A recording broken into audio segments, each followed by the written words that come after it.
Perkenalkan, ini Pak Duitan, seorang PNS dengan jabatan strategis. Pak Duitan sering menerima hadiah dari rekannya, seperti barang atau perjalanan wisata. Barang dan fasilitas yang diterima oleh Pak Duitan ternyata merupakan gratifikasi. Lalu, apa itu gratifikasi? Gratifikasi adalah pemberian dalam arti luas, yaitu meliputi pemberian uang, barang, rabat atau diskon, komisi, pinjaman tanpa bunga, tiket perjalanan, fasilitas penginapan, perjalanan wisata, pengobatan cuma-cuma, dan fasilitas lainnya.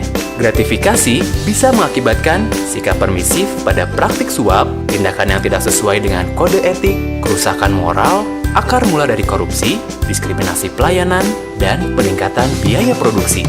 Pihak penerima yang dianggap dalam praktek suap gratifikasi adalah pegawai negeri dan penyelenggara negara apabila berhubungan dengan jabatannya dan berlawanan dengan kewajiban tugasnya. Pihak penerima tersebut seperti presiden, DPR atau MPR, menteri, gubernur, wali kota, ataupun penyelenggara negara lain yang sesuai dengan peraturan perundangan yang berlaku. Pihak-pihak tersebut wajib menolak gratifikasi. Jika terpaksa menerima gratifikasi, penerima wajib melaporkan praktik tersebut paling lambat 30 hari kerja. Konsekuensi melakukan gratifikasi cukup berat, yaitu pidana penjara maksimum 20 tahun dan pidana denda maksimum 1 miliar rupiah. Dari hal ini, jelas sekali bahwa penerima gratifikasi merupakan salah satu bentuk tindak pidana korupsi. Untuk bisa menghindari gratifikasi, sebaiknya penerima mengidentifikasi dahulu pemberian dengan cara prove it, yaitu P. Purpose atau tujuan. Apakah tujuan dari pemberian tersebut? R. Rules atau peraturan. Bagaimanakah aturan perundangannya? O. Openness atau keterbukaan. Bagaimana substansi keterbukaan pemberian gratifikasi tersebut? V. Value atau nilai. Berapa nilai dari gratifikasi tersebut? E. Ethics atau etika. Bagaimana dengan moral pribadi Anda terhadap pemberian tersebut? I. Identity atau identitas. Apakah pemberian tersebut berhubungan dengan jabatan Anda? T. Timing atau waktu.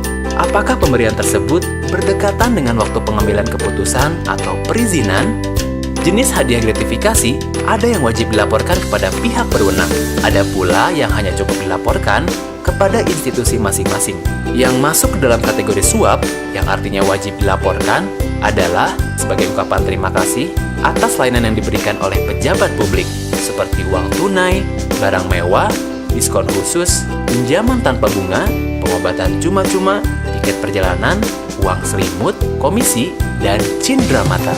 Sedangkan gratifikasi yang cukup dilaporkan kepada instansi masing-masing adalah token gift, yaitu hadiah dalam kegiatan bisnis sebagai representasi institusi dan diproduksi secara massal. Dan ceremonial gift, yaitu hadiah sebagai wujud penghormatan dari instansi satu kepada instansi yang lain, karena hal tersebut hanya berhubungan dengan hukum etika masing-masing. Nah, kita sebagai masyarakat sipil pun tentunya sangat berperan penting dalam upaya pengendalian gratifikasi. Seharusnya kita sebagai masyarakat tidak memberikan gratifikasi dengan harapan mendapatkan pelayanan khusus dari pejabat publik. Para pengusaha pun diwajibkan untuk menjalankan kode etik bisnisnya dengan tidak melakukan praktek suap dengan harapan dilancarkan proyeknya.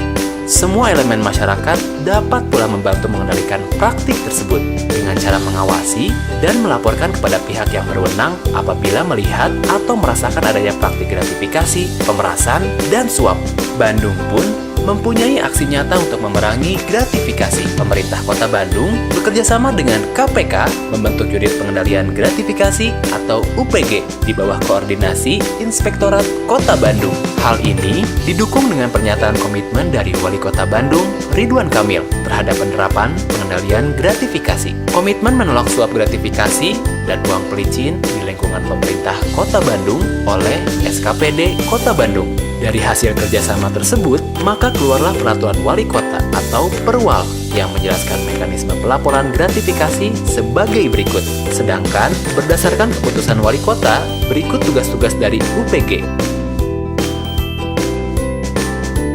Untuk mekanisme pelaporan gratifikasi, pertama, laporkan praktik gratifikasi secara tertulis kepada Inspektorat Kota Bandung. Kedua, laporan tersebut akan diproses, dianalisa, dan diklarifikasi Kemudian, status gratifikasi akan ditetapkan. Jika terbukti adanya praktek gratifikasi, maka pelaku akan ditindaklanjuti secara hukum. Warga Kota Bandung, mari wujudkan Bandung juara yang bersih dari praktek korupsi, kolusi, dan nepotisme yang merugikan negara. Dengan cara berperan aktif untuk mengawasi dan melaporkan kepada Inspektorat Kota Bandung. Bandung kita, tanggung jawab kita.